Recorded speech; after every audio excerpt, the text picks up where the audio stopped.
Assalamualaikum warahmatullahi wabarakatuh. Perkenalkan, kami dari kelompok 2 mata kuliah Audit Sistem Informasi yang terdiri dari saya sendiri, Muhammad Renadi Martika, dan rekan saya, Raihan Arianto. Di sini kami akan membahas mengenai proses audit sistem informasi.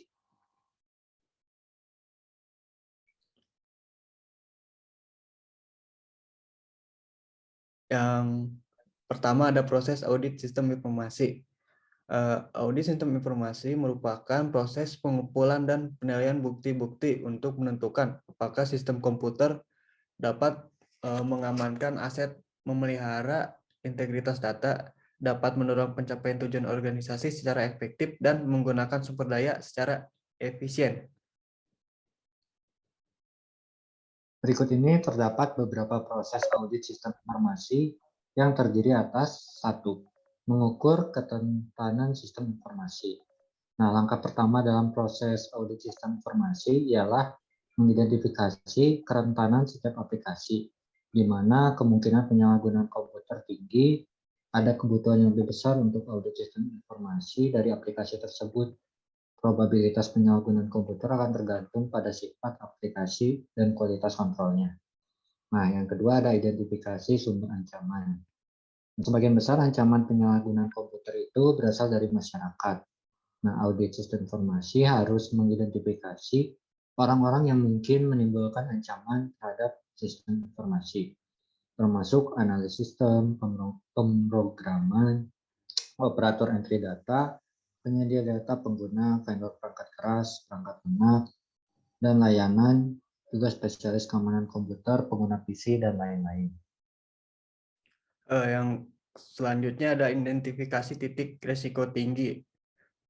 Dalam proses audit sistem informasi adalah mengidentifikasi kesempatan, titik, atau peristiwa ketika sistem informasi dapat ditembus. Poin-poin ini merupakan ketika transaksi ditambahkan, diubah, atau dihapus. Titik risiko tinggi juga dapat terjadi ketika data atau file program diubah atau operasinya salah. Selanjutnya, periksa penyalahgunaan komputer. Langkah terakhir dalam proses ini adalah melakukan audit terhadap titik-titik berpotensi tinggi dengan tetap memperhatikan aktivitas orang-orang yang dapat menyalahgunakan sistem informasi untuk aplikasi yang sangat rentan.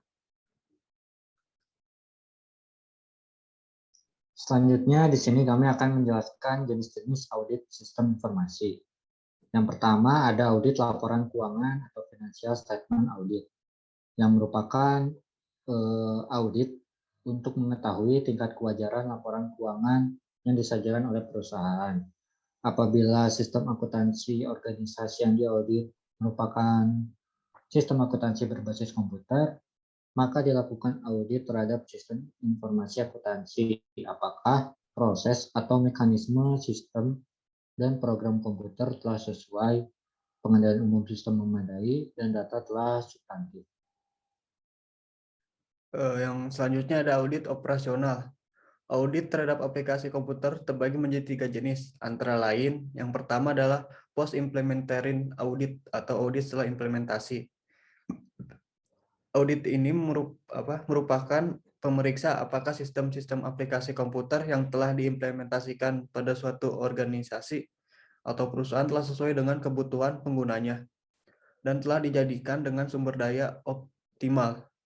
Auditor mengevaluasi apakah sistem aplikasi tertentu dapat terus dilanjutkan karena sudah berjalan baik dan sesuai dengan kebutuhan usernya atau perlu dimodifikasi dan bahkan perlu dihentikan.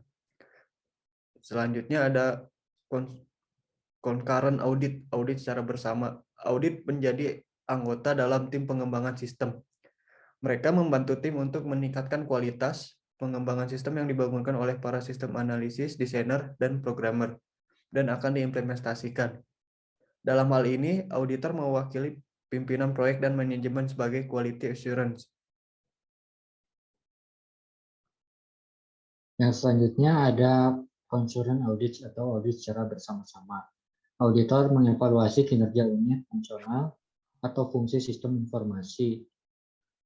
Apakah telah dikelola dengan baik? Apakah kontrol dalam pengembangan sistem secara keseluruhan sudah dilakukan dengan baik? Apakah sistem komputer telah dikelola dan dioperasikan dengan baik? Nah, dalam mengaudit sistem komputerisasi yang ada, audit ini dilakukan dengan mengevaluasi pengendalian umum dari sistem-sistem komputerisasi yang sudah diimplementasikan pada perusahaan secara keseluruhan. Saat melakukan pengujian, digunakan bukti untuk menarik kesimpulan dan memberikan rekomendasi pada manajemen tentang hal yang berhubungan dengan efektivitas, efisien, dan ekonomi sistemnya. Selanjutnya ada risiko audit. Audit risiko adalah risiko bahwa auditor gagal menerjemahkan pendapat secara tepat mengenai laporan keuangan atau salah saji material. Contohnya adanya keraguan hasil perhitungan dalam nilai pos cadangan penurunan nilai piutang. Ada juga perbedaan hasil laporan produksi dan catatan dalam akuntansi, dan yang terakhir, salah dalam melakukan inspeksi sampel. Nah, ada 3 jenis risiko audit yang wajib diuji dan dipertimbangkan oleh seorang auditor sebelum menjalankan proses audit. Yang pertama ada risiko inherent. Nah, merupakan risiko yang mungkin timbul akibat karakter bawaan dari suatu transaksi, entah karena kompleksitas transaksinya, atau kompleksitas perhitungan, atau aset yang mudah tercuri atau digelapkan, juga ketiadaan informasi yang sifatnya objektif. Yang selanjutnya ada risiko pengendalian atau control risk. Risiko ini biasanya timbul akibat kelemahan sistem pengendalian intern audit, entah karena desainnya yang lemah atau pelaksanaan yang tidak sesuai desain, tidak mampu mencegah potensi salah saji bersifat material dan atau penggelapan atau terjadinya fraud. Karakter perusahaan berkontrol risk tinggi antara lain struktur organisasi tidak jelas dengan pembagian tugas yang juga tidak jelas. Jika ini terjadi, maka bisa dipastikan kontrol risikonya tinggi. Lemahnya pengawasan manajemen terhadap operasional perusahaan, tidak memiliki auditor internal dan komite audit, dan yang terakhir sistem pengendalian internal lemah atau tidak efektif. Yang selanjutnya ada risiko deteksi. Nah, merupakan risiko yang bisa timbul akibat kegagalan auditor dalam mendeteksi adanya salah saji bersifat material atau fraud. Nah, detection risk ini ada dalam kendali auditor. Oleh karena itu, auditor harus berupaya untuk menekan risiko ini ke tingkat yang minimal, karena tidak mungkin menghilangkan risiko ini sepenuhnya. Terdapat 4 faktor yang berpotensi menghasilkan risiko deteksi yang tinggi. Yang pertama, salah mengaplikasikan prosedur audit. Kedua, salah menginterpretasikan hasil audit. Ketiga, ada salah memilih metode uji. Dan yang terakhir, ada pengujian kontrol risk yang kurang intensif. Ya, selanjutnya ada pengendalian internal audit sistem informasi, di mana pengendalian internal adalah pengendalian dalam suatu organisasi yang bertujuan untuk menjaga aset perusahaan, pemenuhan terhadap kebijakan, dan prosedur kehandalan dalam proses dan operasi yang efisien. Tujuan pengendalian audit adalah menjaga kekayaan organisasi, mengecek ketelitian dan menghandalan data akuntansi, mendorong efisiensi, mendorong dipatuhinya kebijakan manajemen, pengendalian umum, dan juga tujuan pengendalian umum lebih menjamin integritas data yang terdapat di dalam sistem komputer dan sekaligus meyakinkan integritas program atau aplikasi yang digunakan untuk melakukan pemrosesan data. Lalu selanjutnya ada peran komite audit. Komite audit merupakan komite yang dibentuk oleh dan bertanggung jawab kepada Dewan Komisaris dalam rangka membantu melaksanakan tugas dan fungsi Dewan Komisaris. Nah, ada beberapa tugas dan tanggung jawab komite audit, diantaranya melakukan penelaahan atas informasi keuangan yang akan dikeluarkan perusahaan kepada publik atau pihak otoritas, antara lain laporan keuangan, proyeksi, dan laporan lainnya terkait dengan informasi keuangan perusahaan.